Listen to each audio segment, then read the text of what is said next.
Kimani.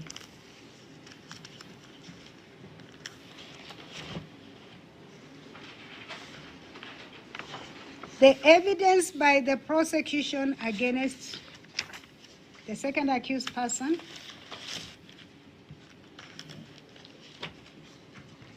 did not place the second accused person in the house of the deceased on the material night. There was no evidence that she had ever communicated with the deceased.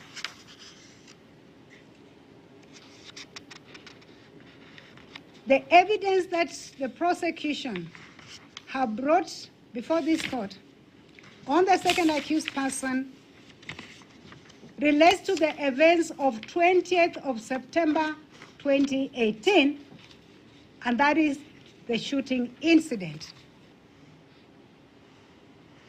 And in that regard, having considered the provisions of Section 129 of the Penal Code of Kenya, and the second accused person having had no objection to her two statements which she gave the police. One, saying that the second accused person, the first accused, was shot in the house, and then retracting that statement the following day. Only leads this court to the provisions of Section 129 of the Penal Code, which states as follows. That Section 128 creates an offense, which is an offense of giving information, false information, to a person employed in public service, and states as follows. Whoever gives to any person employed in public service any information which he knows or believes to be false, intending thereby to cause or knowing it to be likely that he will thereby cause the person employed in public service, A, to do or omit to do something which the person employed in public service ought not to do or omit, if true state of facts respecting which such information is given were known to him, or two, to use lawful power of the person employed in public service to the injury or annoyance of another, is guilty of a misdemeanor and liable to imprisonment for 3 years. The statement which the second accused person gave to the police on 28th was false. The statement was given to a person in public service. The statement intended that that person investigates that offense. That statement was retracted by the second accused person the following day by a different statement now speaking to what is said to be the truth.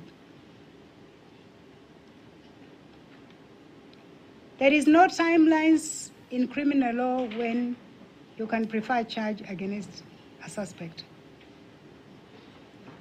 The Limitation of Actions Act does not apply to criminal offenses. It is my considered view that the charge brought against the second accused person was not the proper charge. Section 157, sorry, not section, Article 157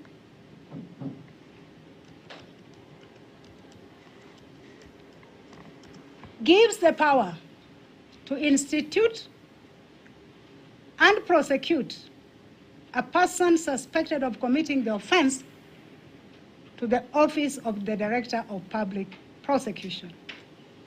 And the question posed at this stage is, was there any offense committed when the second accused person gave a statement to the investigating officer at Langata Police Station, which turned out to be not true? I say no more. The office of the Director of Public Prosecution know their mandate.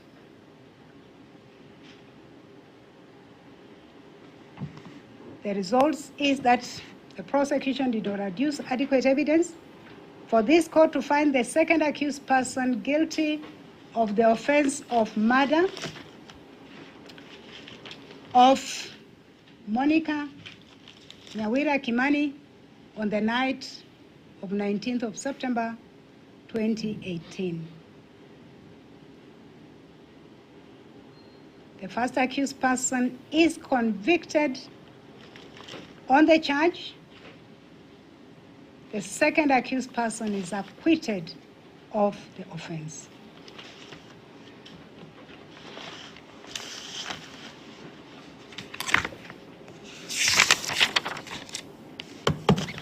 That is the end of the judgment.